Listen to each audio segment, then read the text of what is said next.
Hey there. What's up, Jeff? How are you, man? Doing awesome. How about yourself? Pretty good. It's my Friday because I'm taking tomorrow off. Oh, nice. I'm the same. We're heading out to California tomorrow. Oh Just yeah? yeah, just the weekend. Memorial, but it'll be cool to see some friends. Yeah. What part are you going to? We are going to Berkeley. Okay. Okay. Yeah. You familiar with California? Not that much. I went over for company I used to work for years ago. Had a conference in Palm Springs, which was, of course, it was the desert and it was June, but it Hot as was shit nice. there. God, it's so Yeah. fucking hot then. Yeah, it was hot, but we had a good time. Yeah, I've only been to Palm Springs. I went twice. Yeah, both times for concerts. Hmm. Yeah. But we were out in California in Santa Cruz, which is like the northern Monterey Bay area, about an hour and a Okay. half south of San Francisco. Okay. We're out there, yeah, we're out there for a long time, and we moved here, Florida, in 2019, and Right before COVID.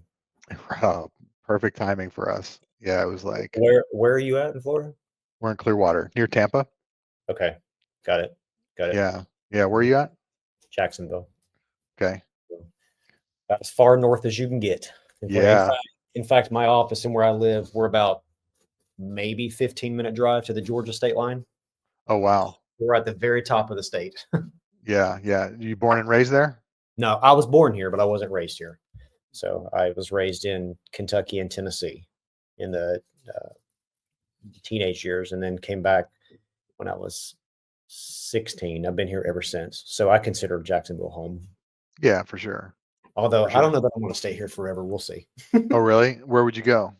Back north to the mountains. I know, man. I miss the mountains.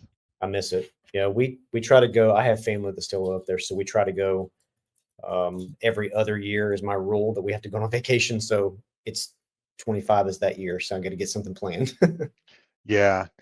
Yeah, where we were in California, we were right on the water. Our house was literally like quarter of a mile from the beach, if that. We were actually closer, but yeah, to get to the beach was about a quarter mile. And the redwood forest was a mile away. Wow, Oh, dude, it was so beautiful. It I'm was sure. it was amazing. Yeah, Yeah. absolutely amazing. We'd be at the beach during the day, and then I'd take the dog up in Hmm. the mountains and go hiking for an hour or two, and uh, it was just So what brought you to Florida? well, a couple things, man. My wife, who's the Ashley, she's the managing attorney here. She was Hmm. working in house for uh, uh, like a treatment provider, um, and she was making good money. I was selling real estate. I was a realtor. I was doing okay as well. We were making decent money, but the housing market is and it is still there, just nuts. Median house price is right around $1 million there now. Dude, the house that we were living in was 1,100 square feet, 3 bedroom house on a 4,000 square foot lot, super small. Needed about 200 grand of work. Hmm. We were renting at this time, right when we moved. We were renting. We had sold our house in another area that wasn't, you know, as nice. But there we were in. It's a beach town, man. It's a lot of surfers and Yeah, of shacks course. and shit like that. Yeah. And we thought about buying the house. The landlord offered it to us. It would have been about $1 million to purchase it, right? When we Wow. looked at the numbers, even with 20% down, right?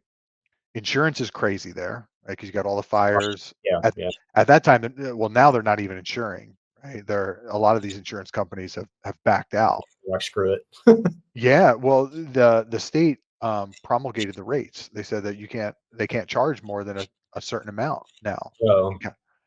so And they're like, so it's not worth it to them. Yeah. yeah, it's not worth it. So it's funny you see on the news now with all the fires down in LA that they're saying, oh, the insurance companies dropped fire coverage when actually they kind of pushed them out.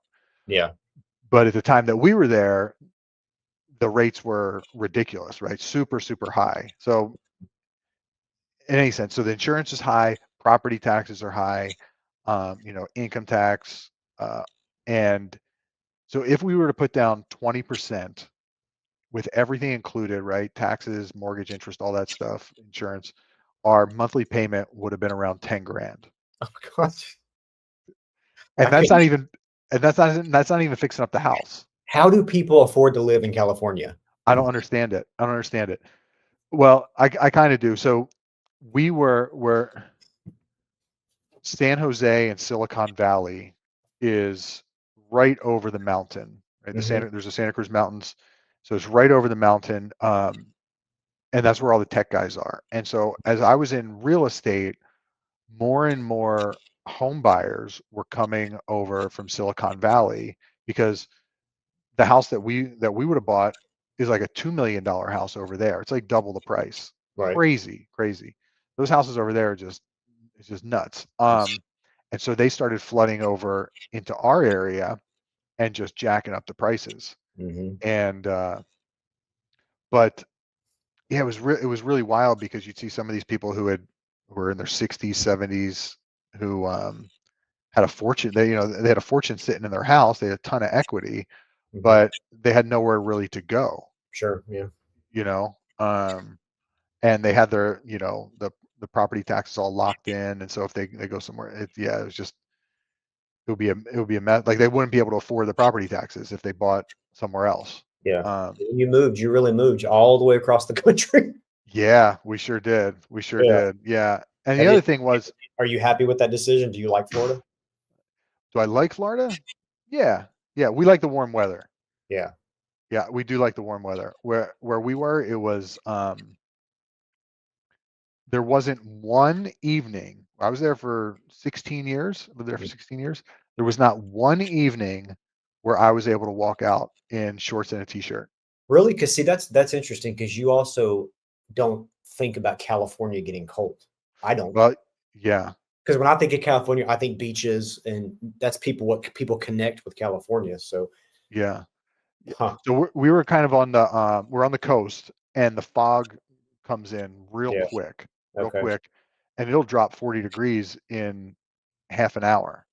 Wow. Uh, Wild. Wow. You could be on the beach 90 degrees out, right? Super nice. The fog rolls in and it drops down to 40. I mean, Well, 50. you probably noticed by now that Florida's weather's a little schizophrenic as well. Oh man, I can't. I'm dying right now. I'm a true Floridian now. It's like free. It's 60 degrees out. Look at me. I'm in a hoodie and I wear yeah, hoodies almost every day, so I get it. yeah, yeah. And then one of the other big reasons we left was our daughter has a medical exemption for vaccines, right? Oh, So okay. Mhm. yeah, so there's some medical history there with family, and it was decided by the doctors that she should not have any vaccines. So she's Yeah, got and a Florida during the year of COVID was very friendly towards that issue. I well, so remember. yeah, but this is before COVID. Now California put in a law that in order to be in school, public or private, our daughter was in a private school. In order to be in school, they have to have the full gamut of vaccines, Wow. regardless of medical exemptions. So the medical exemptions got wiped away, and the only way that someone was going to get a medical exemption was if they had an adverse reaction to a vaccine. Which the So exemption says you shouldn't take it to begin with. right, right. And so now we have our 8-year-old daughter who's never had any vaccines. She's going to have Right. to get caught up with every single vaccine, Yeah. which isn't safe for her, Right. right? So we were just like, nope, We're gone. we're gone. Yeah. Yeah, I don't blame you. That's you make those decisions for your kids for sure. yeah. Too And much I'll of a do risk. it. Do anything for your kids, right? It's like Right. I'll do shit I wouldn't do for myself for my kid. Yeah. I have two we have two sons. They're grown and married now, but they're 21 and 22. So they're 11 months apart. They call that Irish twins. So really close in age. But yeah, there's the things that you do for your kids is pretty amazing sometimes. Yeah, I'm one of five. I'm one of five. Three of us are 1 year apart. Okay. Yeah, wild childhood. Beat up on each other pretty good. Yeah, yeah, I bet. I bet. Uh-huh. So when did you start to practice?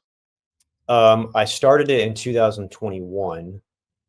January, so right after COVID, well, in the middle of COVID, but after the main year. And then I took it full time in June of 23. So I'm one of those people that I went to law school later in life, and I've worked in the legal industry for 20 plus years, but it was in more of a support role, like paralegal type stuff, and mainly for corporations in in-house legal departments. And like I said, my wife and I got married when I was 19, and Wow. yeah, this year's 25 years. Good And for you. so I think, yeah, I was 19 and we had our first son when I was 21. So we started really young. And I had young mouths to feed, right? I had always wanted to be a lawyer, but I thought, I just don't know if I can strap my family with that kind of debt. I don't know if I can devote that much. I mean, you know what it's like. Yeah, yeah, I was totally. like, all right. So I had resigned myself to the fact that law school was just that ship has sailed for me. So I went, I'm a Gator. So so I went to Florida and I got my undergrad, and then I got an MBA. And I thought, well, I'll just continue to work in the corporate sector and I'll just climb the ladder and maybe be a CEO one day or something. And as our kids got older, my wife had come to me one day and she said, you want to be a lawyer. She's like, just do it. We'll figure it out. And at that point, our kids were teenagers. So it was a lot, they were self-sufficient. It was a little easier, right? Yep, yep. So Good woman. Good I found woman. huh? Good woman. Oh yeah, I couldn't have done it without her. But so she encouraged me to do it, and I did. I found a law school here in Jacksonville that had a part-time evening program. So I worked full-time all through law school. And it was a very demanding corporate job. And so I would work, 8 to sometimes 5:30 all day, and then go to class by 6. I'm there till 9, 4 days a week. It was supposed to be a 4-year program because it was part-time evenings, but my cohort and I self-accelerated and we finished in 3 years by going Nice. year round, even the summer, because I was like, I can't do this for 4 years. It's going to kill me. Yeah, right. Yeah, so we did that. And so when I graduated law school, I the company that I was working for while I was in law school just basically promoted me to in-house counsel when I passed the bar. And so while I was working there, I started my firm while I was still working there, because the general counsel there that I worked for, I had known her for 15 plus years, and she had been my boss at 2 companies. She's my mentor basically. And so I said, hey, do you mind if I kind of start this law firm? I was like, there's things that I really like to do, dabble in estate planning, things like that, that I really want to do. But obviously I can't do that working in house because it's not what we do at this company. And selfishly, it was to make a little extra money on the side. Yeah. So she said, yeah, that's fine. So I started the law firm in January of 21, and started taking clients on the sides. I would, make house calls. I would go to my clients because I didn't have an office at the time. Yeah. Right. And so you do what you have to do. And so I was nights and weekends, and it grew so fast that, I was working what I say 8 days a week, just around the clock. Yeah. And I just got to be where my wife was like, you got to give one of them up. You can't keep, burning the candle at both ends. And I was like, well, this is what I wanted. It's what I've always wanted to own my own business and everything. So I turned my notice in and took it full time in June of 23. So Wow. going on, a year and a half, June of this year will be 2 years. So, and it's been great. And right now I'm the only attorney. I had an associate last year. She left me and took an in-house job. So right now it's just me as the attorney, but I'm keeping it afloat. I'm looking to grow though. Yeah. And Yeah. What's the plan for growth? let me tell you, this is interesting. I know I watch a lot of even some of the stuff that you put out and everything, and others about, marketing and getting the clients. What's pretty incredible, Joe, is I don't hardly do any marketing at all. I have a website, and, I have a Facebook and things like that. But a lot of the business that I get is word of mouth. I have um, I have a lot of relatives who are connected, friends of friends of friends of friends, and people tell, and people come to me, and then just satisfied clients tell other people, and they come, and so just the business that we've been getting is just pretty incredible without having to spend a dime on marketing. But I also know that in order to go even to that next level, right, I got to do more. Yeah. So I'm working on putting some plans together. I seen that also the gentleman that was on the Facebook page the other day putting some stuff out about estate planning pricing and increasing your prices and things like that. He posted this video. Yeah. So Yeah, I want to watch that. I saw he posted. He put the he did it, uploaded. I think yesterday or earlier today. So I Yeah. saved the link a little while ago. So I'm probably going to try to watch it this weekend if I can. But yeah, I mean, I don't ever aspire to be, like a 20 or 30 lawyer law firm. I don't ever want to get that big. I like the small nature of the firm. I think I would like to get to, maybe 3 or 4, maybe 5 attorneys, and obviously support staff, kind of, medium size. But we do a healthy mix of stuff. We do estate planning. We do probates, both uncontested and contested. Oh, We do guardianships. I don't do a lot of contested probate, and we do guardianships. And then because I started out in house and corporations, corporate business law it's a passion of mine as well. So we have a book of work that's a lot of small businesses around town who, um, because they're small, it doesn't make a lot of sense for them both practically and financially to hire full-time a lawyer. So they will retain me as sort of their outside general counsel to kind of work with them. So I'm looking to grow that side of the business as well. I how have do you some. how do Go you ahead. charge for that? It depends on what they want done. So we sometimes charge by the hour, but we do have some clients that who need us a little bit more, and we will do like a subscription type model and say it's basically like the true retainer, pay us this flat fee, and it's like whether you use this no hours or 10 hours, this is what you're paying every month. Yeah, Uh, we did that. We did that for a while. We did it probably for about a year and a half. We had that going. yeah. It We was always different. reserve the right in those types of models. We reserve the right to kind of do a true up every 3 months of like, well, you thought you were going to use us 5 hours, but you've been calling us every day for 30. It's like, Yeah, I feel like I'm losing money now. So, right. but Yeah, I don't think we ever lost money on it. I think we were charging like minimum was like 3,500 a month. I yeah, think that's is I think mhm. that's about what we charged. But it was always kind of like it was always tough to draw up the fee agreement just because it was like, what do they It is. need? Yeah, it is. It does get a little sticky. That's why my preference is just to charge by the hour. Like if you need something, call me. I'll work on it. I'll just bill you at X hourly rate.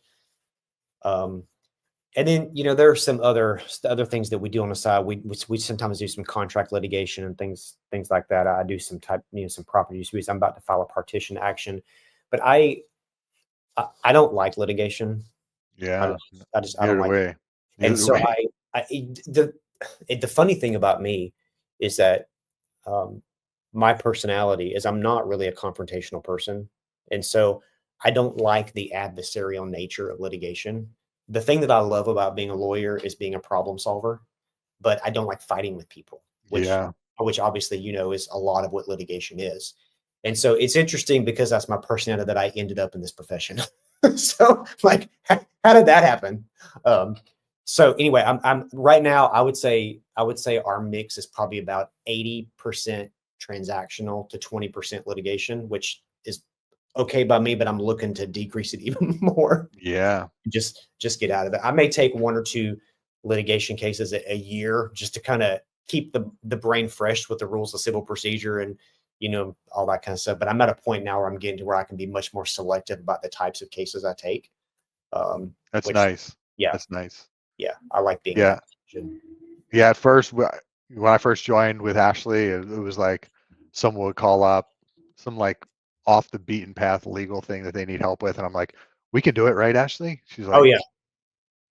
fucking rolling her eyes at me, like, "What are you talking Well, yeah, about?" because in the beginning you don't know, and you're just like, I'm gonna take anything that walks in the door because I got to pay Yeah. the bills. Uh-huh. Um, yeah, and now, thankfully, after a short amount of time, like I said, a year and a half, I'm at the point financially where I can be like, yeah, I'm not doing that. So, um, but that's a much better place to be. When I was in law school, we had a federal judge who came to the law school, and she was sitting on a panel, and the panel that day, the topic was civility in the practice of law, and how it's very lacking these days. Which I will tell you, a lot of the up here in the Fourth Circuit where I'm at in North Florida, we have a very collegial professional group of attorneys in this area. It's rare, honestly. It's very rare that I encounter a opposing counsel that's just a jerk. Yeah, that's Uh, good.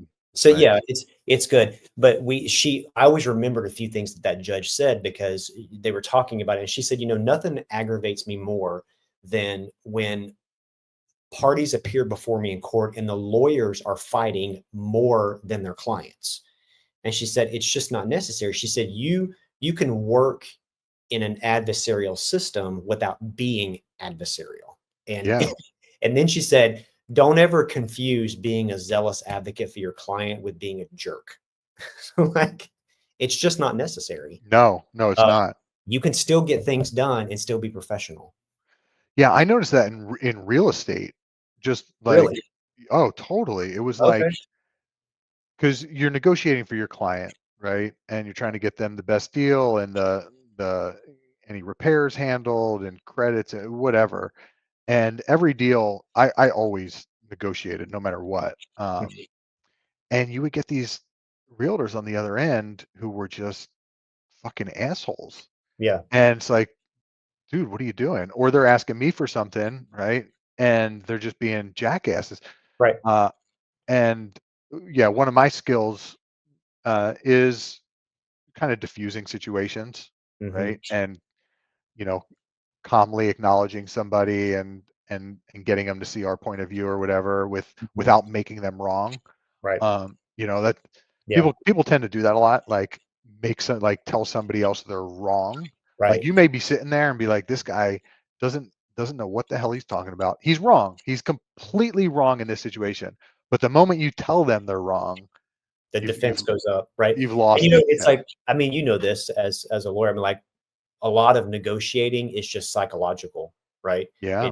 It's like one of my strategies when I'm redlining a contract is I always bake things into it that I don't care. Like if they want Yep. it, so if they're like, take that out, I'm like, okay. And they feel Yeah. like they've won something, but I don't care. You know, it's like Yeah. it's it's 100% psychological. We talked about that. We would call it the paint the front porch. Yeah.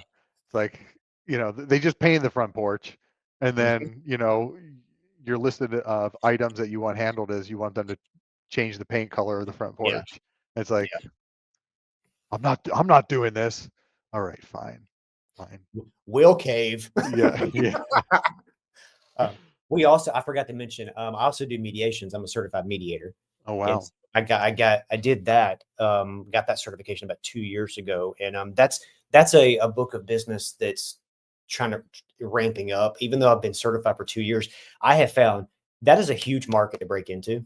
I mean, it's a difficult market to break into because if you think about it, like when you're a mediator, your customers are typically other attorneys, right? Yeah, It's not typically pro se parties that come to you. It's their attorney who hires you.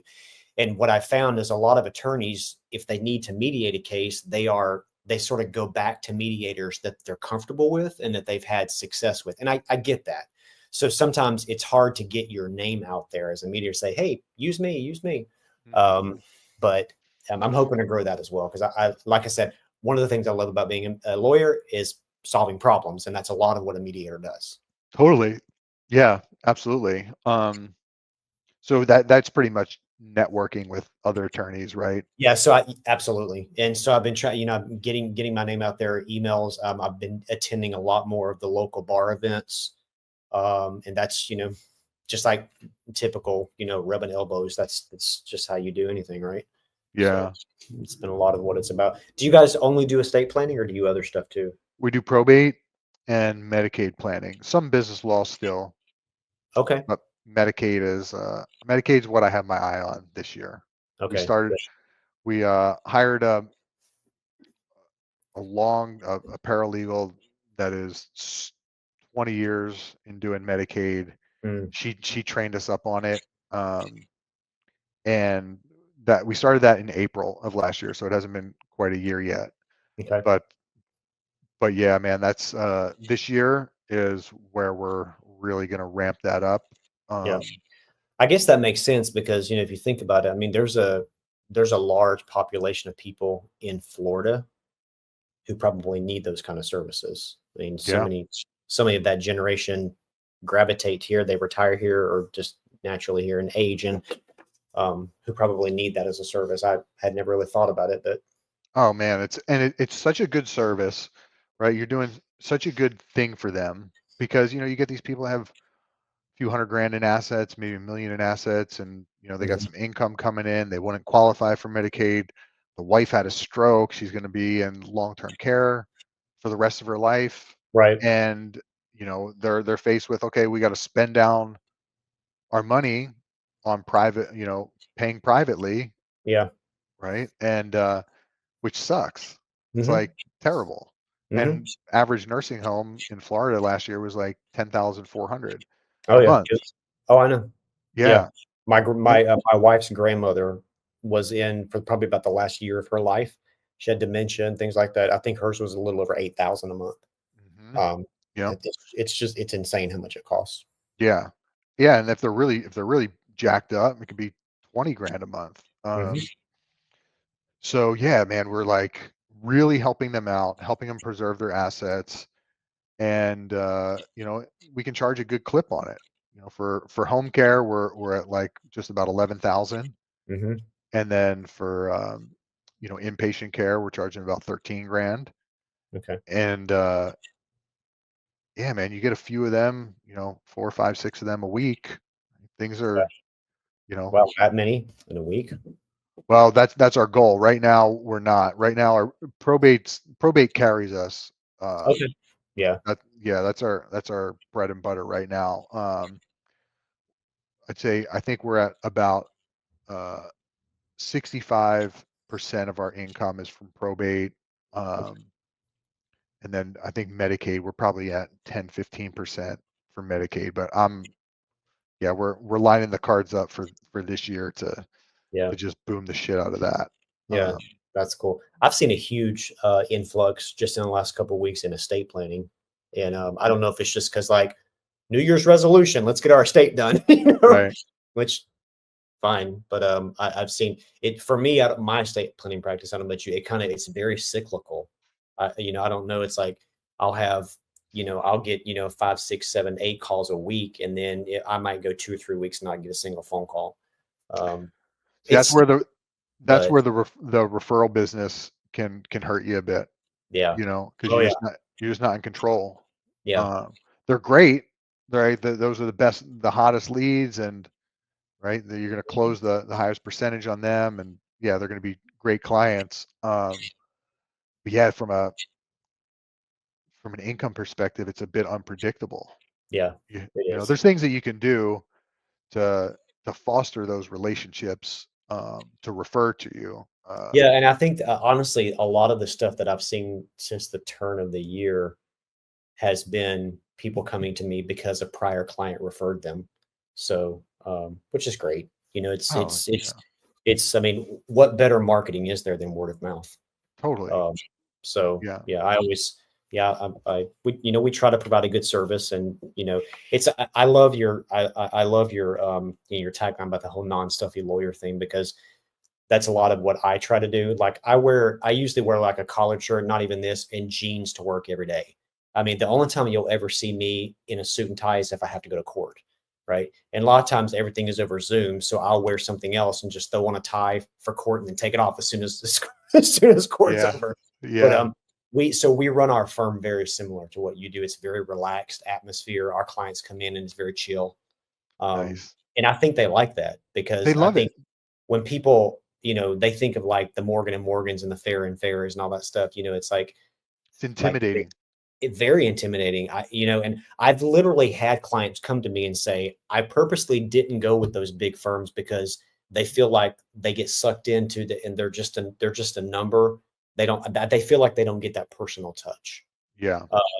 And it's like, sometimes, depending on the client, they have my personal cell phone number. They can call me, and it's like, I can't reach other attorneys, but if I need you, every time I call you, you answer the phone. Um, so, Yeah. we try to give that white glove service. That's awesome. Yeah, we got big plans for the non-stuffy attorney brand. We're That's cool. yeah, really big plans for it. That's what the public wants. Yep. The public wants non-stuffy attorneys, right? I read tons of Google reviews. Hmm. 5-star review said that the overwhelming majority were like the attorney was down to earth, right? Just like us, right? Very relaxed. I felt very comfortable. And then the 1-star reviews were the opposite, right? They were totally stuffy, conceited, Right. no best, all that shit. Yeah. Um, They talk down and to you, that they kind of talk stuff. down to you. Yep. Yep. Hmm. But the thing is that most attorneys are like you. Most attorneys are non-stuffy. Yeah, you're right. In my experience, the opposing counsels I've dealt with, yeah, I agree. Yeah, yeah, they really are. They're like cool people, and right, they're down to earth and fucking drink a beer on the weekend, and Hmm. they're just regular people. Right. But the public perception of attorneys is that they're not. Well, yeah, I agree, and I think it's because the ones that are the stuffy ones are the ones that are in your face with all the commercials on the billboards, and so that's what they see all the time. Yeah, Um, yeah, I don't advertise on TV. I don't advertise on billboards. So it's like that's what's in front of them all the time. yeah, yeah. So, With the non-stuffy attorney brand, it's like a client is not going to know you are not stuffy until they meet you, mhm, right? They meet mhm, you, and they're like, oh, this dude's cool. Um, but before they meet you, they're unsure, right? right, And they're probably going to have the preconceived notion that you're like a quote typical attorney. So right. our whole mission is to change the perception of attorneys, Yeah, that's right? good. Yeah, change the whole the public's perception of what an attorney is, hence the non-stuffy attorney brand. So yeah, we want to get that brand like well known, get other attorneys using that mark, right? Mhm. Saying that they like a branded non-stuffy attorney. Have you actually trademarked that? Oh yeah, That's cool. I do some intellectual property too. It's a small amount, but I love IP yeah, law. yeah. Yeah, We trademark anything we can. yeah, good. Um, Smart. yeah, yeah. But yeah, we want to license it, get attorneys using it, really blow it up. Um, Yeah, man, we got pretty big plans for him. I'm excited. I think it's going to make a pretty big difference. And it's going to help out attorneys because we get so many calls from people because of that tagline. Really? They've, oh my God, it is crazy because Hmm. though people shop around, they look around, they Hmm. go on Google. It's like, I Yep. need an estate planning attorney, right? And they look in Jacksonville, right? And they're going to look at reviews, and Hmm. then two, they're going to look at websites. So if they like your reviews, they're going to then look at your website, Hmm. and they're going to do this for numerous attorneys in their area. Hmm. And so when people click on our website, it's like bam, right in front of their face, Yep. non-stuffy attorney. So it's That yeah, because I could see as a potential consumer of legal services, that's going to grab you, right? Mhm. If you don't want to deal with the typical attorney that people think Yeah, of. Um, yep, yep. It's like, how'd you hear about us? I found you on Google, and I'm calling you because you're a non-stuffy attorney, right? that's funny. That's It's cool though. amazing. It's Yeah, amazing, dude. We get so much business, and yeah, so we're looking to help others out with the that's same cool. thing as well. Yeah, at the same time building the brand. Hmm. Yeah, yeah. That's Big cool. plans. Big plans. It's exciting. We're at the beginning stages of getting that launched. Do you just have one office? Yep. Yeah. Is that? Do you plan on opening multiple offices or just? Gosh, I don't know. Yeah, that's a lot. Dude, it's a lot because we're heavy. We're very management. I don't want to say heavy, but there's a lot of oversight. Yeah, Okay. A lot of team collaboration, quick which is hard to communication. do when you're geographically. Yeah. Yeah, yeah. We have a really solid team right now, and it's like we were offered to purchase a law firm that has like 3 offices in the area. Really. Yeah. They have a title company too. We have a title company as well. Hmm. But I like it's funny. My wife came to me. She was super excited. She came home that night, started telling me about it. She's like, "Hey, we got this offer." And as soon as she told me it, I like felt heavy. Yeah, I was like, it's a lot. I It's don't a lot want to do to that. take on. Yeah, I was like, fuck, I don't want to do that. I don't Hmm. want to. I got to take over someone else's staff. Mhm. What are they like? You have no idea Right. what their cases are like. I mean, Right. you're Uh, acquiring good stuff and maybe some garbage. Let's be yeah. honest. Yeah. And then how am I going to manage it? I'm going to have to be over, these other locations. I'm going Yeah. to bounce You're around. acquiring employees you've never vetted before yourself. Right. Yeah. Right. When I worked in the corporate world in-house, we did a lot of M&A stuff. And there was always that, this is what we think we're buying. But then before the ink dries on the contract, you're like, oh crap. You're like, what did we do? Yeah. I know what you Yeah. mean. Yeah. Yeah. We're in a 4,500 square foot space right now. We're expanding. We're adding an additional 500 square feet in the next month or so, and building that as like a seminar and meeting space. Mhm. Because meeting space we've had in here, we've kind of taken over with desks and stuff. Yeah.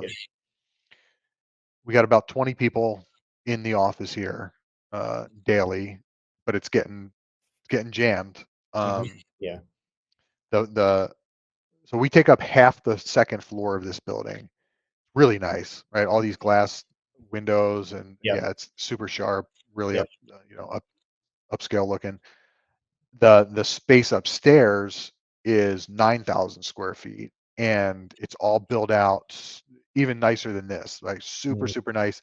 And the office, the company that owns it, they're like based out of Chicago, and they use this like once a quarter for like employee events Okay. for like 2 days. And I know, I guess their lease is up like August of 26. So it just sits empty the rest of the year. That's crazy. Yeah, it's just wild, wild. Just sits there. Mm. So we're gonna see if they renew.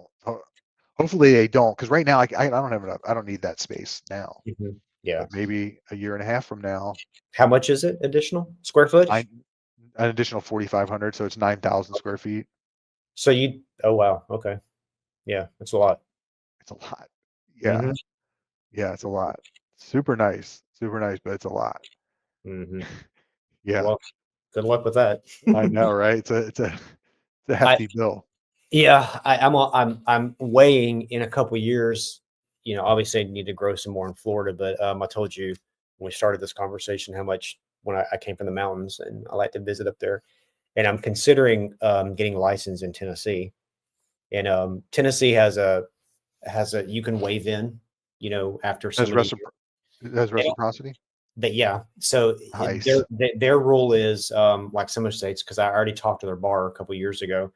As long as you've been an attorney for 5 years, no matter what state it's in, you can waive in without bar exam. You just Oh, have to, obviously, you have to pass their character and fitness, yeah, right? yeah, that's And easy though. and then background check, pay a fee, blah blah blah. But you can waive in without taking their bar exam. So Oh, man. I'm weighing whether or not I want to waive in and open up a second office. Oh, I don't know, because we talked about it's but it would give me a reason to travel to Tennessee a lot. I need There to you go go. visit the office, check things out.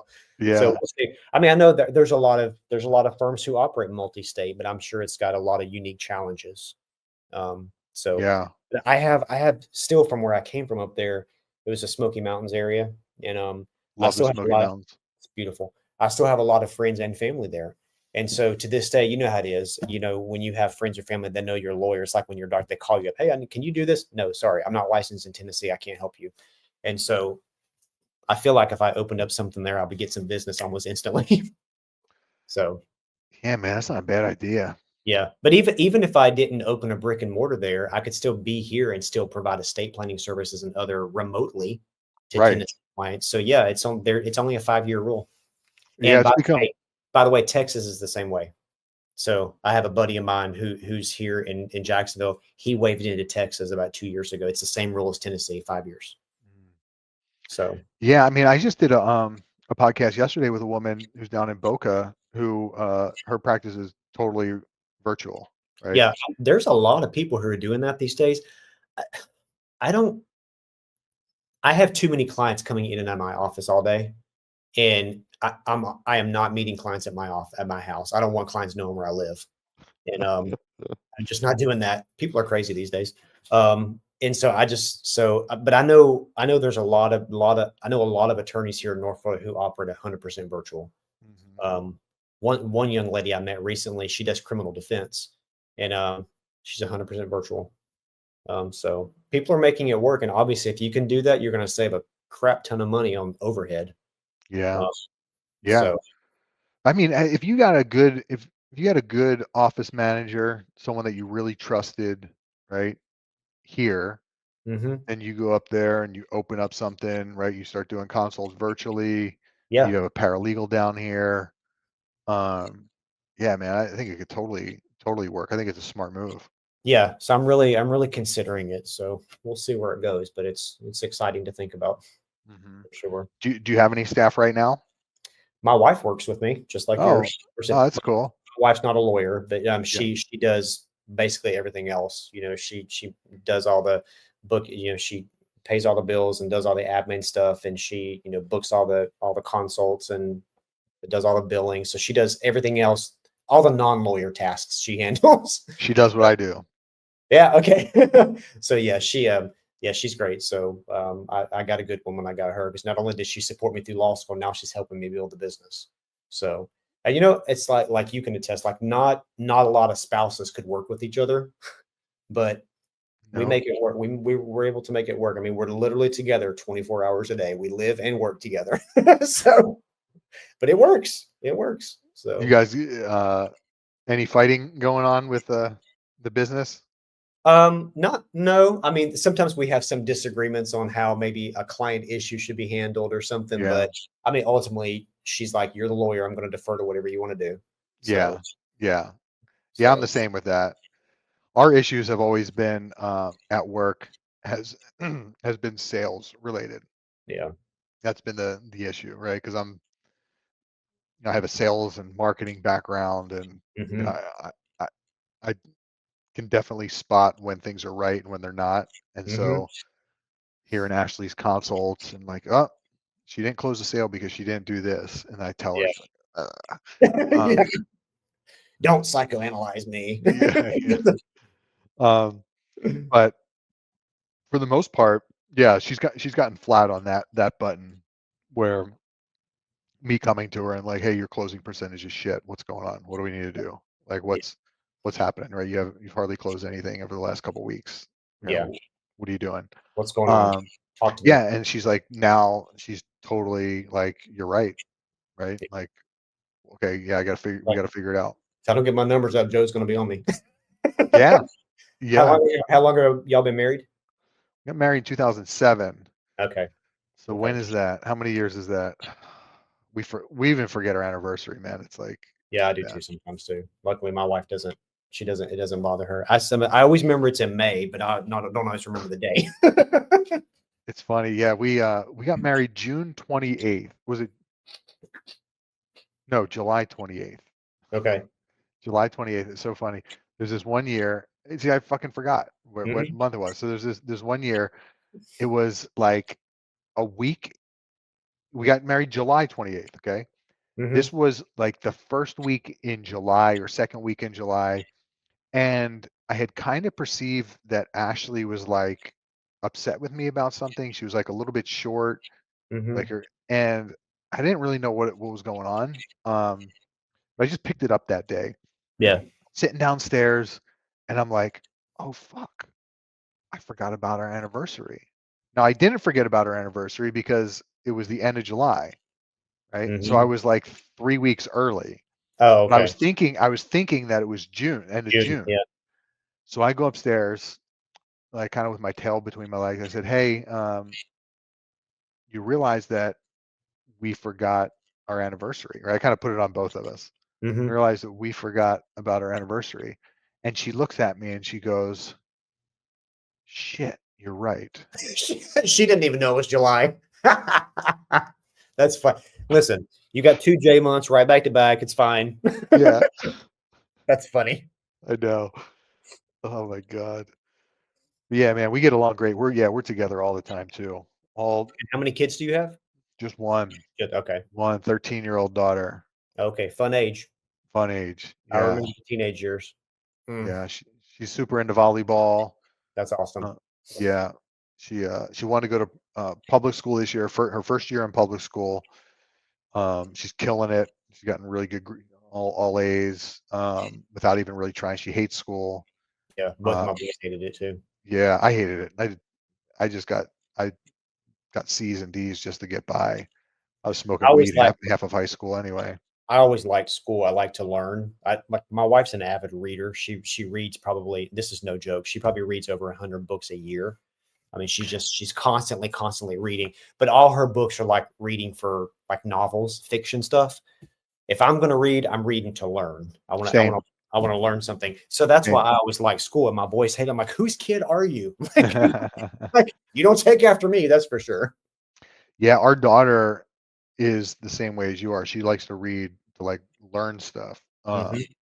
And the school that she was in that when we moved here up until last year, heavy in reading, heavy in fiction reading. Oh, okay. They read 70 books a year. Whew. I know, right? Yeah. It's like 4 That's a, hours. especially if you're someone who doesn't like reading Oh, type of stuff. That's painful. it was painful for her. It was painful Mm. for her. And we just kept it was such a good school, really aligned with our like philosophy on life and how to handle kids and that type of stuff. But it was just brutal for her. And we were like, okay, we get it. We get it. You're not, yeah, she wanted to be a doctor and be a neurosurgeon. She likes doing like all the lab shit and Mhm. all Oh, that stuff. So like sitting there reading about Tom Sawyer and stuff, it's like Shakespeare. She was like, so how, is she's adjusted to that transition into public school? yeah, Okay. because the school she was in was totally non-traditional, right? No Mhm. grades, Really? work at your own pace. Very, very different. Yeah, very, very different. And so we were worried, right? She's Mhm. like, look, I want to be in that setting. I want to be in that setting. Because the whole, work at your own pace and they don't move anyone on until they fully understand the material, right? Yeah. That's a little bit of an issue with public school, right? Someone gets a C or a D, right? They don't understand Yeah. 30% of the material, right? They're studying, you know, basic math and then they don't understand 30% of it and then they're thrown into Yep. pre-algebra and then they're totally lost, Yep. right? Just fucks them all up. Yeah. So we really like that. And we're worried about it, but she's excelled. She's got straight A's. That's Got straight great. A's. Yeah, she doesn't ever have any homework because she gets it all done there. Um, That's awesome. yeah. Yeah. Well, you mentioned volleyball. We love what so obviously I said we're huge Gator fans and we watch all of it. And so any of the sports that's on basketball, football, volleyball, gymnastics, like we're like rabid fans. And so, and because we're here in Jacksonville, we're only about an hour and a half, hour 45 minutes to Gainesville. And so we like to go as often as we can to see the stuff in person. But the volleyball matches are super They're fun to watch. they're so much fun. Yeah. Yeah. This year she was a competitive gymnast from the age of 3 or 4 until she was 11. Okay. Very, very intense schedule, like Oh yeah. 4 hours, 4 days a week. Yeah. Uh, yeah, super, super intense. But then she went through puberty, got a little bit bigger, right? She's not fat by any means, but she gained weight, right? Yeah. She just Sure. went through puberty. It's just And yeah. yeah, and so things started getting a little bit more difficult. Yeah. And then she got like a couple injuries that were just like nagging and sticking around. And she tried volleyball one day at school and just fell in love with it. That's cool. Um, That's good because then she at least gets to stay in sports and be an athlete and still, which is, it's healthy, right? yeah, yeah, And totally. she's still able to kind of do something that's a passion of hers and it's maybe not as physically taxing. Yeah, right, right. The team she's played on shitty teams the first 3 years, for first Mhm. 2 years, just terrible team. She was the best one out there. And then this year she joined a really good club. She's playing on their top team for her age group. And we've been to 2 tournaments so far. And oh my God, night and day difference. And it's a whole nother level of play. Sure. Like it's not just passing the ball around. Now these girls are like They're in it is spiking intense. hard. Yeah. Yeah, it's intense. They hit that fucking thing hard. Yeah, we watch some of these college matches and it's like I wouldn't want that ball coming towards me. No. It's it's incredible. And some of those girls are they're so tall. Um, Yeah. In the no, college, man, you're getting like 6'3", 6'5". so we had a girl, she graduated from Florida about 2 or 3 years ago. She was 6'7", like a beanpole, really skinny, and I'm like, "Good grief." Like, where do they grow these girls? They're they're huge. They're like giants. And Like, it's funny because 'cause you'd see pictures or you'd see photos, like, on social media of her standing next to one of the Florida cheerleaders that's, like, 5 foot tall. It's yeah. like she just towers over them. It's hilarious. Uh-huh. Yeah, a lot of the defensive girls are short. Yeah, Short, 5'6", 5'7". yeah. That's short. But yeah, they have to be quick and agile and dig Mhm. the balls out of the ground and all that. Um, Yeah, it's our super daughter has been playing right side, so she's been okay. uh, meant as a hitter, but she's only 5'6". She can jump really high, Okay. um, but she's gonna have to move to defense here real soon. Yeah, Yeah, yeah, that's awesome. That's really uh-huh, cool. My yeah, boys, they were always into basketball. That was their thing, which we like watching that too. So, like I said, we watch it all. yeah, yeah. So what are your revenue goals for this year? Well, my goal for this year is to. I seen something the other day. I think it was from you on Facebook or something that said I think you were on track for like 4 million in 24 or something like that. So Yeah, yeah, that's awesome. We're nowhere near that. So, but I'm you're hoping to still hit. new. You're still Yeah, new. yeah. I mean, I'm hoping to hit somewhere between 8 and 1 million this year. Nice. So, which for a small office that's truly a solo practitioner, I will be very happy with. Yeah, totally. Yeah, yeah. Yeah, So that's the yeah, goal. So far, like I said, we've hit the ground running in January. It's just a constant influx, which it's a good problem to have when the phone won't stop ringing because it's just so scary when you first open up your business and you think, okay, is today the day that the phone's going to stop ringing? Um, I don't think that ever stops. that I no, well, it's just like paranoid. Like, is today the day? But that day has never come, so I'm grateful. Yeah, yeah. I don't worry about the phone anymore because the phone literally we get about from our marketing. I think we get about 1,100 calls a month. Wow. Right. Okay. Yeah, about 700 are from our direct marketing lines. Hmm. So I don't worry about the phone anymore. I always worry about income. Yeah. Always. Well, yeah. Always. Yeah. It's a constant thing. That's anytime you're a business owner, it's always on top of mind. And making payroll and all the stuff is when you have those employees. It's like all these people are dependent on you for their livelihood. It's a it's a lot of pressure, but good pressure. I mean, that kind of stuff. Stress is a motivator for me. Same. Um, it keeps me moving. Same. It increases your necessity level. It's like, when we're having like a down week, uh, granted we have plenty in reserves and all Mhm. that. Like even if we took weeks off, we'd be fine.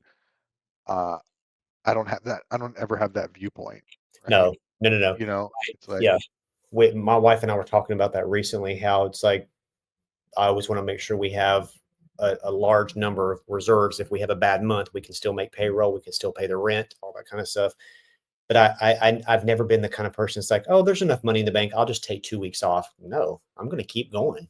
yeah, So, I mean, it's like somebody tries to call and we're not there. They're just going to go to the next attorney down the street, and I just lost that business just because yeah, I was tired and wanted a day off. Right. So yeah, that's not to say yeah, that I don't take vacations. I do. I mean, we took 2 cruises last year, right? So it's like I still take time to, you know, I think the burnout factor is real, right? And so and because it's just me and I don't have another attorney who I can give things to when I'm not here, it's like I have to make sure that I'm taking care of myself too. So yeah, that man. You're in a tough position. That's difficult, right? That yeah, stage is hard. Doing the it is. consult. It's like also like if I'm not working, the firm is not making money, Yep. right? Because there's nobody else to do it when I'm not there, which is why I want those reserves in there so that I can take a week off if I want to take a vacation. Yeah, yeah. Stephanie, she's in charge of sales now for us. We just moved her Mm. over a couple weeks ago, but we hired her as our COO, um, namely to train us on probate, right? Yeah, So she was bringing in, 15 years of probate experience. So it's like, okay, we want to start this up. I love But probate.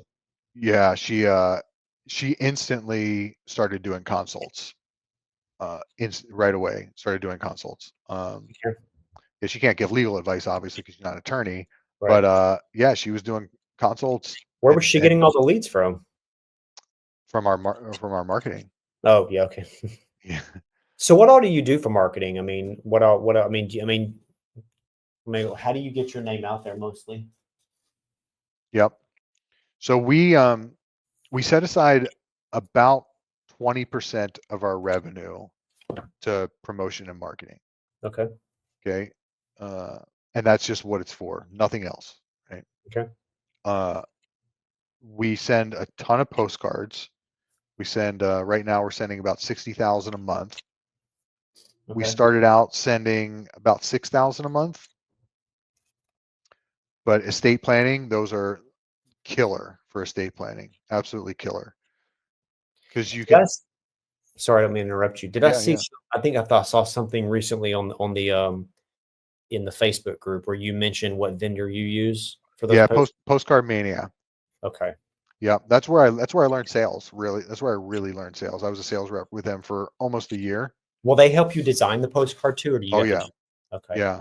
Our design is in the files of the Non-Stuffy attorney group. Okay. So, dude, I would duplicate it, like look at Right. what we're doing and tweak it a little bit for yourself.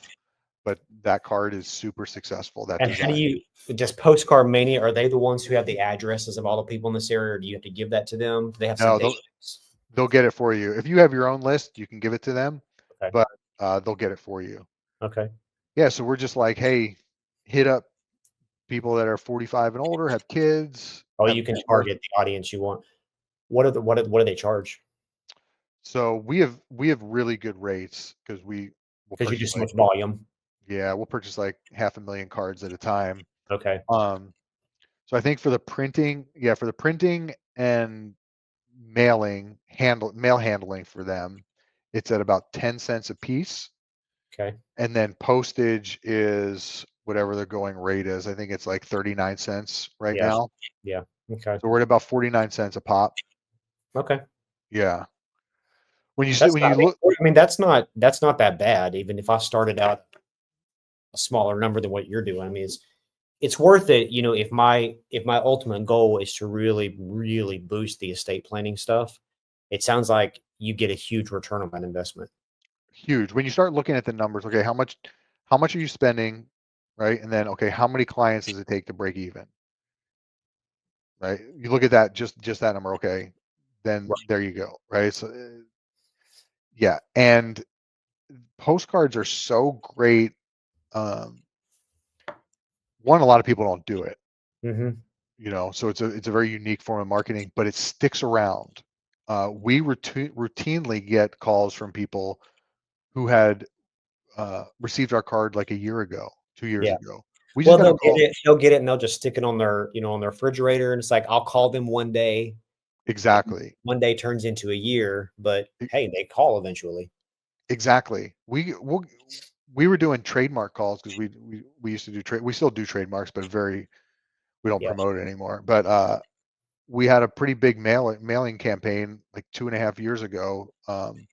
Maybe even longer. It was probably 2021 that we were Hmm. doing that. Anyway, we got a call a couple weeks ago from a guy like, "Hey, I have your trademark card." The intake girls were like, "What?" Like Yeah. because they We haven't been, didn't send that. yeah, like they didn't even know we were.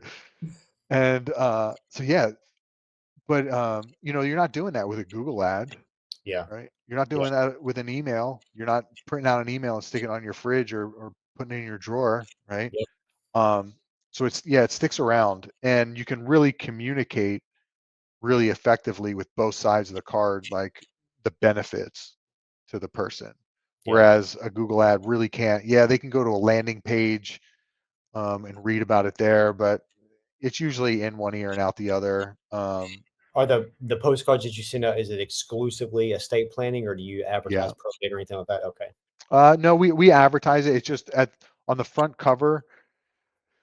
It says like take care of your family, plan your estate. There's a picture of Ashley, and then at the bottom, like little bottom thing, it says like business law, probate, Medicaid planning, right? Just Gotcha. like little bullets there. But that's the extent. So we don't really get calls for any of those from the postcard. Mm-hmm. I am going to switch it up here soon. Once we get that seminar room built out, the cards are going to gear towards, coming to a seminar. Yeah, I was actually thinking about doing that as well. I have a law school classmate of mine. She has a solo practice down in Palm Coast, and she's hosted some in-person estate planning seminars at her office, and she invited me to come as a guest speaker. And so I went, and those were pretty successful for her. She definitely got some business for that. So what I was thinking about doing, my office is not conducive to big seminars. I don't have a room big enough to where people could show up Yeah. in person. So I thought about trying to advertise like a Zoom event or something, and even like advertising on Facebook and get people to register and just do like a 30 or 45 minute, like hit the high topics and see if that turned into anything. You know? Yeah. Yeah. We're going to do that too. That's it. That's in the plan. I'm almost thinking about filming it Mm-hmm. and running Facebook ads that push the person to sign up to watch the recorded Yeah. seminar, Mm-hmm. and then we capture their information, have their email, and then we can start marketing to them, have like a funnel. Sure. And Yeah. yeah. Yeah. It's a uh good idea. yeah, so we'll see how that goes. That's in the cards. So postcards are big, very big for us. And I'll then definitely look into yeah, that. Sure. that's for estate planning. Probate and Medicaid is all Google ads. Okay. Yeah, strictly Google ads. I don't know any other way to target somebody that needs that. Yeah. Yeah, Yeah. except for someone who's searching for it already. Yeah. Exactly. Exactly. Well, I Yeah, appreciate the ideas. I'm definitely going to look into some of that. yeah. Once you start doing those, though, it's like those phone calls become much more valuable. Oh yeah, sure. Right? It's like you go on vacation, like who's answering the phone, Exactly. Exactly. Like right? I'll go on vacation. My wife can stay back and listen and answer. That might cause a fight. Right, right. Yeah, we just hired Smith AI to be I've heard virtual. about them a lot. Do you like them? We just hired them, so we're going through the onboarding process right now. Our next meeting is on Tuesday, so I got to get them a little bit of information, kind of how to handle a call, how to pre-qualify it, because we get a lot of calls especially for Medicaid, where they're like, "Oh, I need Medicaid insurance." Mm-hmm. They just need like a prescription meds and stuff. It's Yeah. like, yeah, and so we get a lot of those, no matter how much we tweak the ads or our landing pages, that, and You're like, make yeah. it very we make it very clear on these Mhm. ads and landing pages that we do not do that. Right. People Right. just click and call. Yeah. We get a lot of calls for things we don't. I'm like, did you even look at our website? I'm like, Uh, that's not what we do. no, no, they see lawyer and it's just like, oh, they do everything. Yeah, exactly. It's like, nope. No, I no, try to tell people, it's like, lawyers are a lot like doctors. Doctors specialize in certain areas. Like if you need a heart surgery, you're not going to go see a pediatrician, right? yeah, Lawyers are the same. Um, it's one thing a lot of my law professors warned us. They said, if you graduate and you open up a shingle, don't ever practice door law, right? Like don't take anything that walks in the door. It's like yeah. you're going to get yourself in trouble. What a nightmare that would be. Oh my God. I mean, it's just firms who operate like that. I just don't understand. It's just the law is so vast. You can't, no one attorney can know it all. No, Um, it's the same as a doctor. It's just right. like it just is the same. It's exactly the same. Go see a specialist. Yeah. Mhm. So Yeah. But yeah, man, you start running some ads. Yeah, you're gonna want someone to. Is it just your wife answering the phone right now? yeah, yeah, Yeah. yeah. So I mean, obviously, if we start doing some of this in the postcards and we see the volume, um, I'll hire somebody. It's just when my associate left a couple months ago, I didn't immediately knee jerk and backfill for her because I honestly I'm able to handle the caseload by myself right now. And just selfishly, I don't want to spend the money unless I have to. Yeah. So Yeah. I'm just trying to wait and for that perfect time to hire the next person I hire probably will be not another attorney, but probably like a paralegal. obviously Yeah. they're less expensive. And so, and just kind of ramp up from there. Yeah. So, We're very paralegal heavy. yeah. Very, yeah. We have a lot of paralegals. That was our first hire, was a Hmm. paralegal. Yeah. We Yeah. hired Sarah with the estate planning. Yeah, man. A lot of times these girls are just as good as an attorney. Oh yeah. You Yeah. know. I know. It's like, I know a lot of paralegals who've worked in law firms for 20, 25, 30 years. And it's like, yeah, they know more than the first year associate coming out of law Oh, school. And totally.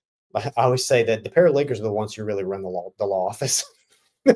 They know where all the bodies are hidden and everything. So yeah, if you can find somebody that's got that level of experience, it's like it's worth paying them a premium, to have that. So because when I finally do pull that trigger, I don't have time to train somebody from the ground up. So it's going to have to be somebody that's got some experience. Like I can't get somebody right out of school. Yeah.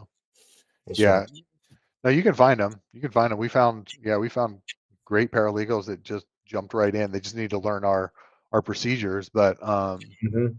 yeah, man, we're like the only one we've trained up ourselves is our probate administrator.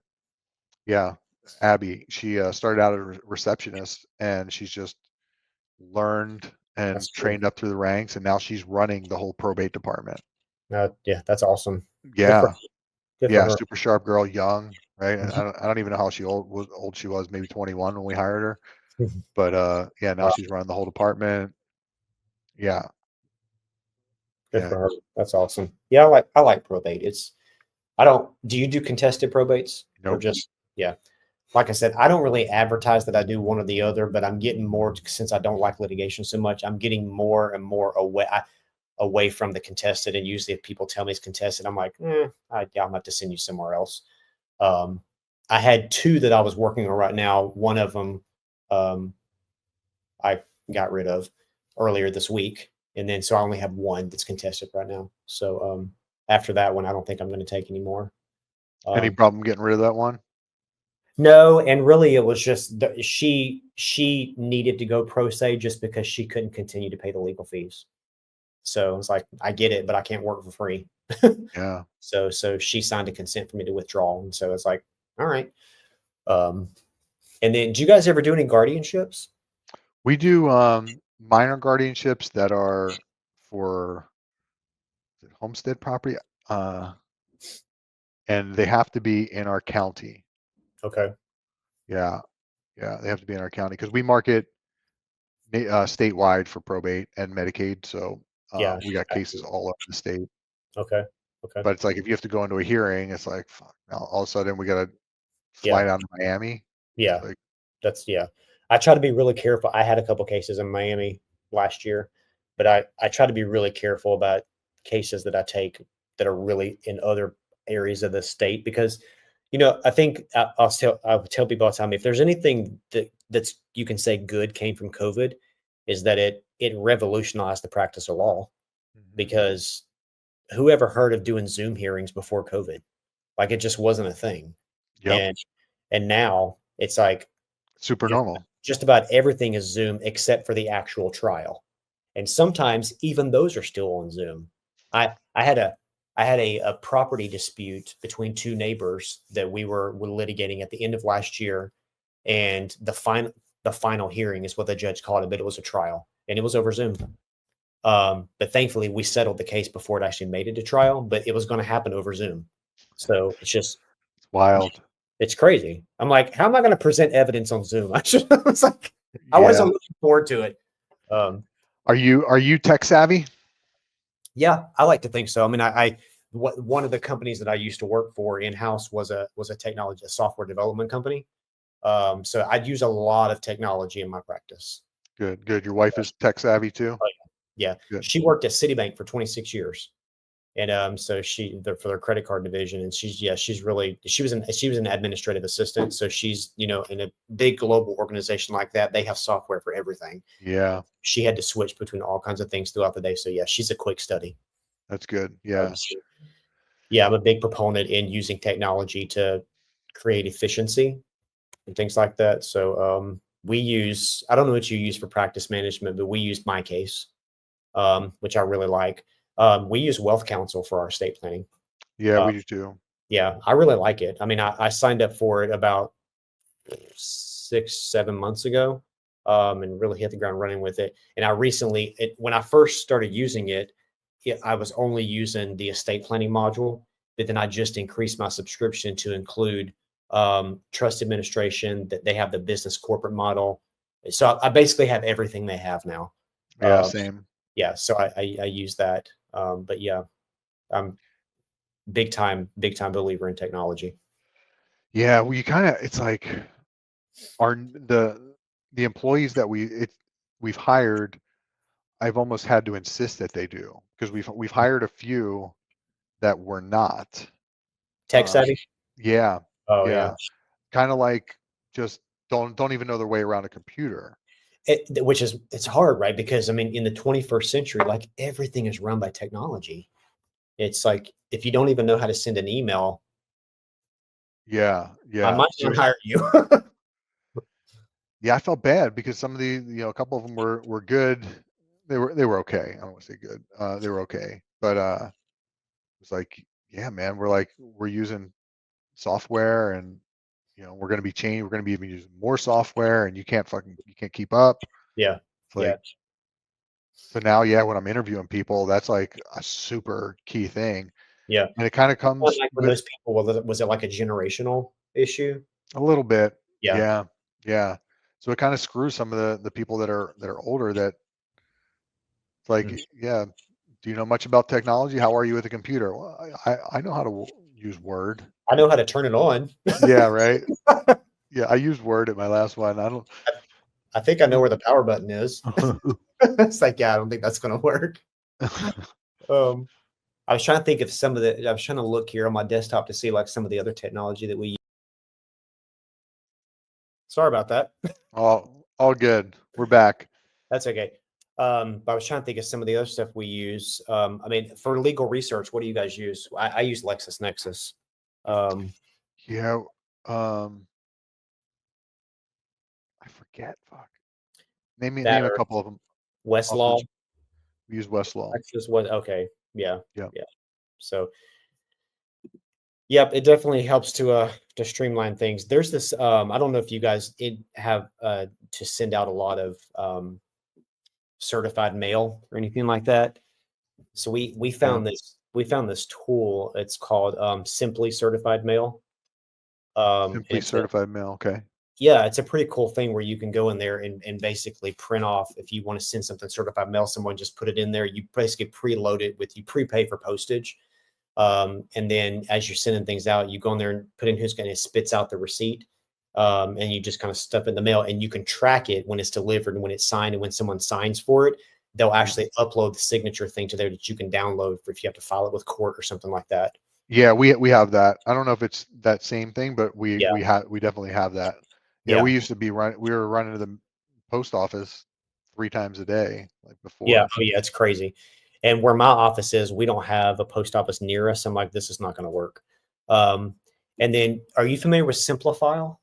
Yeah, Yeah, we use Simplifile. yeah, we got that too. And then I recently just discovered sometimes I don't know if you would have a huge need for this, but there's a website called Clerk E Certify.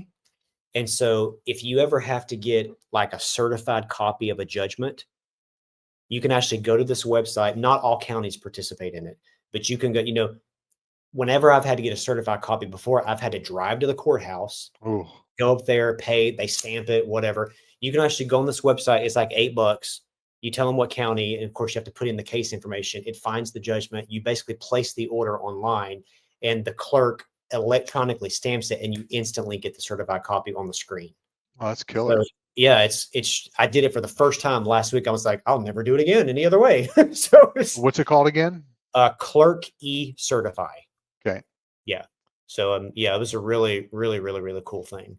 I was trying to see what other software that we use, but yeah, of course we use LawPay for all of our fees and things like that. And Yeah, we still use LawPay for e-checks. yeah, That's yeah, the only thing we use it for. We use Zoho for our CRM and practice management. okay, We built that out. We customized it for what we wanted, Okay. and they didn't integrate with LawPay. So Oh, we I had didn't to know get, that. Okay. yeah, we had to get a separate payment processor. And then, God, I was so mad at them though. I remember it was, we switched over in like June, and no, it was like last April is when we started with Zoho. And in June we were in California visiting friends, and some checks that we had collected bounced. Oh Okay. no. Yeah. So which happens, it's like, especially with like a probate or whatever. Yeah, it's just like the check bounce, or someone like enters in the wrong account number. Mm-hmm. And so there was four. Um, there was two that bounced, and there was two that the client entered in the wrong bank routing or account number. Yeah. And so they got uh, declined. Mm-hmm. In situations like that, we just call the client and recollect or do, Right. fix whatever. But this payment processor, these fucking guys, they said, because you've had these incidents, we are now placing a 90-day hold. And so they said any check or e-payment from a checking account, uh, they were going to hold it for 90 days. That's stupid. I was like, fuck you. Are you kidding me? 3 months? For That's just 90 days. I'm that's like, crazy. I was like, okay, so I could have $200,000 just sitting there No way. for 90 days. What? They're Who like, was yeah, that? You did that? it's authorized.net. Okay. Well, I won't ever use them. That's crazy. I know. Well, they're one of the only ones that link up with Zoho. There's a couple others, but they were yeah, So yeah. were you able to find somebody else? Well, we use LawPay now Oh, for, oh, that's why you switched off. Okay, I got it. yeah, yeah. So we still use them for credit cards, Okay. uh, but So any each, that was just for e-checks they were going to hold. yeah, Got it. yeah, yeah. Got it. But it was like they were Well, like, yeah, it's good that you had an alternative. oh, thank God. Yeah. Thank God. But it was like, and it was no fault of our own. It was like, Yeah.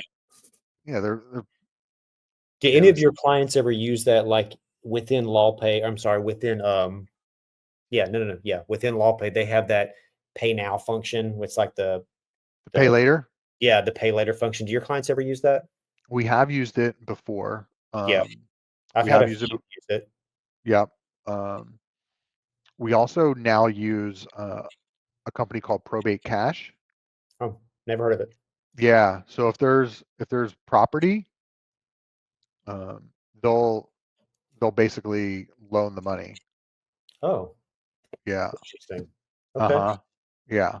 And yeah, we just got a payment the other day from them for a probate we're doing. But absolutely, yeah. So for probates,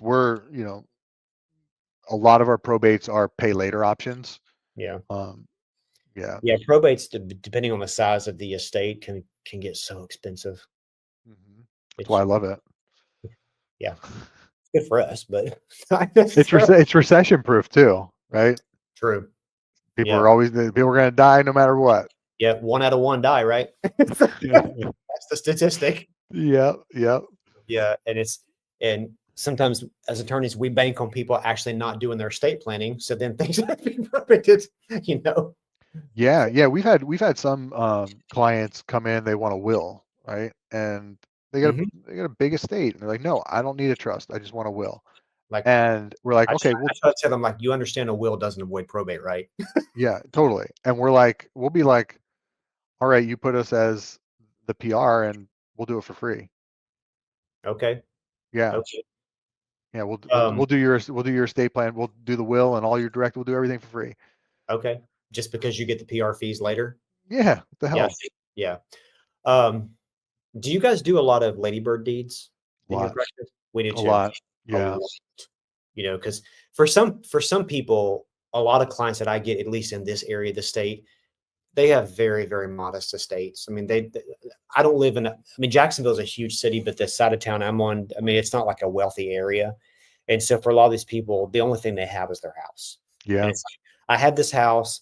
I've lived in it for 60 years. It's paid for. I just want to give it to my son when I die. Okay, we'll do a ladybird deed. I mean, at least the way that it works up here, I had a lady come to me about 3 weeks ago. She had stage 4 lung cancer. And she's like, I need to do something on my house. So we did a ladybird deed on the house. She has one son. And so she left it to her son. And about a week after she came to me and signed it and we recorded it, she died. Yeah. Which, I mean, it happened that quick.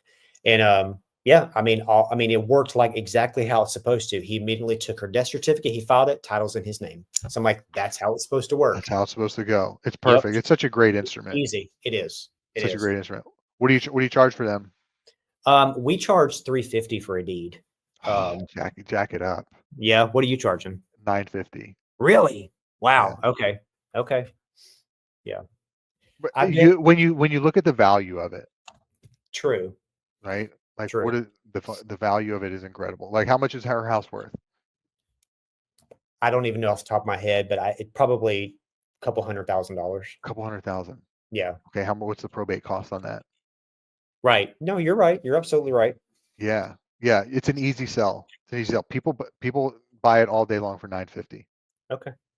Yeah, I've been looking at my whole pricing sheet for this year about now that we're in a new year and increasing some of those. We do all of our estate planning on a flat fee. I don't charge by the hour. And Same. so the fee that we charge is based on what are we doing, right? What documents are we preparing? Is it a will-based plan? Is it a trust-based plan? Are we tacking on deeds? Are you doing advanced directives? All this kind of stuff. So if I hate billing by the hour. Oh, So I hate tracking my crazy. hours. So as much as I can get away from it and just do more stuff on a flat fee, because all of our obviously if I'm doing litigation, it's by the hour. I don't take anything on contingency. So that's by the hour. And then the corporate stuff. I also do a little bit of family law. And so anything family law, we do by the hour because that stuff is insane sometimes. But Well, we learned flat fee billing from the Happier Attorney. Have you heard of her? no. Yeah, it's the Happier Attorney. She's got a great book. She was a family law attorney, Okay. and her whole pitch was flat fees. And so she did family law with flat fees. Really? Wow. Yeah, yeah. She's got So a book. You should check it out. yeah, I'll make a note of that. It's family law is probably it's like maybe 15% of my practice. It's not something that it's funny. When I was in law school, there were two things I said I would never do: family and criminal. I'm holding the line on criminal, but I kind of got sucked in on family. But I stopped probably around June or July of last year. I stopped taking any cases that have any minor children. So it's just, I tell people all the time, like if it's a contested divorce, I don't mind fighting over the house and the 401k. But when you introduce children into the mix, people lose their minds. Yeah, And I yeah. just seen where, parents would use the kids to manipulate the other parent. And I'm just like, it's disgusting and I want no part of it. So Ugh. even on our website, we advertise, we don't take cases with kids. And so a lot of times when people call, they'll call and it's part of a screening process. My wife will say, or they'll say, we want to get divorced. And first question she asks is, are there children? But sorry, we don't take those cases. Like we just turn them away at the door. We have other local attorneys that we trust that we refer them to. It's just like, I've done enough of those to know that I don't want to do them again. Yeah, So we want nothing to do with the family law stuff. yeah, it's crazy. And family law, family court is just different because, they have their own set of procedures. It's completely separate from the civil rules of procedure. It's just completely different. And it's very expensive and you'll spend a year or more in litigation over family issues. And it's just like, what am I doing with my life? It's like, so no more. So a lot of the stuff I do now these days are just uncontested divorces. So where people don't have any kids and they've agreed on everything, nobody's asking for alimony, and it's like quick in and out. Because I don't know if you know, Florida's got this simplified dissolution of marriage process where you can literally get divorced in a month in Florida. Wow. Yeah, if everybody agrees on everything, you don't have any kids, or at least your kids aren't minors anymore, and you've agreed to how you're going to separate your property. Nobody wants alimony. You both file a joint petition. And as soon as you file a petition, you set the final hearing. It's a 5-minute Zoom hearing and you're divorced. And that's kind of unique to Florida, huh? Yeah. Yeah. Oh, nice. It's Florida's great. Florida's great. Yeah. So I do a lot of those simplified divorces where it's like literally you're in and out in court in like 3 or 4 weeks. The longest part is just waiting to get on the court's calendar for the hearing. So Anyway, as long as I can keep doing those, I'm fine saying family law. Yeah, I can see that. Because Yeah, I that's can just see. that's it's easy money, Right, right? right. So, Yeah. but other than that, I'm just really going to focus on the estate planning. So I'm gonna look into these postcards you told me about. Yeah, don't do anything less than 6,000 a month. Okay. Nothing less than 6,000 a month. Be able to commit to at least 6 months. Okay. If you're not in a financial position now to do that, don't do it. So we when we first opened the practice full time, we were doing some advertising in like those mint magazines. You know what I'm talking about? Garbage. It Garbage. was. I did not get the first client from it. We No. signed. I only signed a 6 month contract. The first month was free, so I only paid for 5 months, but I did not renew. Yeah. So, I mean, um, like literally, I don't think I got the first client from it. Like people would call me, or like my family members be like, "Hey, I seen your ad in the paper." Blah blah blah. I'm like, "Okay, but you're not going to hire me, so stop calling me." Yeah. I mean, on that point, like those things are garbage. Now, one thing to keep in mind, like when you start marketing, um, with with postcards, with digital ads, with these postcards particularly, um, you're going to want to put a tracking number on the card, a unique number that's tracked, so you can see what calls are coming directly from the postcard. Okay. Now, what might happen though is someone gets your card, and then if they're like me, they're not just going to call from the card all the time. They're going to go look you up. Yeah. You're going to look at your website, right? Yep. Who is this fucking guy who's in my mailbox telling me to do an estate Right. plan with him? Right? I want to see his reviews. So then they're on the computer, and they may call directly from your website or your Google My Business number. Hmm. And if you're not, and sometimes it's like, how'd you hear about us? I found you on Google, when they actually got a postcard. Yeah. Um, Yeah. so what you really want to look at is like the really the metrics is, okay, what is your revenue doing, right? Hmm. It's like, okay, if you start, for example, you start mailing 6,000 postcards a month, and in month 3, month 4, nobody has called you. Nobody has said they Yeah. called from a postcard, but your revenue has gone up 30, 40%, right? It's like, you better not stop mailing those postcards. Right. There's definitely a correlation. Yes, there's Yeah. definitely a correlation. And so even with those magazines, yeah, there's, they're kind of shit. Um, but it does, the person might not call you from the magazine, right? They Mhm. might they might see you in the magazine and then go home later and look you up So are you mailing postcards every month? every week. Yeah, we send Oh wow. 15,000 a week. Oh wow. Okay. Yeah. Got it. That's Yeah, that's we started out with 6,000, and then we set aside 20% of our revenue. Um, and so the more revenue we made, the more that we could yeah. spend on it. Sure. And then we took out, I guess it was in 2022, we took out an SBA loan for Hmm. 350 grand. Hmm. And at that time we were mailing about 12,000 cards a month at that time. And I instantly spent 50,000 of that on postcards. And then I said, hey, I want to bump it up to 30,000 cards a month. So I went from 12,000 cards a month to 30,000. Wow. And yeah, that really shot us into high gear. That Mhm. that point on, from there, we just kind of went on a rocket ride. That's Um, awesome. hired a couple people. It gave me a little bit of breathing room with hiring them. I didn't have to worry about payroll, because at that time it was very much week to week. You Hmm. know, it was Hmm. like, yeah, we set aside our marketing expense, and that wasn't touched no matter what. But yeah, everything else was a little bit like, we never missed. There was never a week that we missed payroll, never. Great. That's great. But there were some weeks Still there was, scary. yeah, it sucks. It's very Mhm. stressful. And so when we got that SBA loan was um, really crucial to our growth. Mhm. That's Yeah, awesome. yeah, I will definitely look into this stuff. yeah. Well, Jeff, I got a 3:30. All right. I They're probably appreciate your waiting for time. me. Yeah, man, good talking to you. You too. You Yeah. too. If you ever need anything, you ever want to bounce any ideas, don't hesitate to reach out to me. I'm always available. Appreciate that. Yeah. Appreciate that. Look forward to hearing. I'm sure I'll definitely continue to interact with you on Facebook. Yeah, dude. Yeah. You need any help with anything, any questions, anything at all, reach out. Okay. I'll let you know what we did or what we didn't do. And, yeah, you look, yeah, the woman I was talking with yesterday, she's doing really well. And it's like, you can honestly make your business whatever you want it. Yeah. You know, if you want to keep it just you and your wife, you can do that. You want to make it fucking 100 attorneys, you can do that. Yep. Somewhere in between, it's like whatever you decide. Mm-hmm. Whatever you decide that thing is that you want it to be, okay, now what needs to happen? What do I need to do it?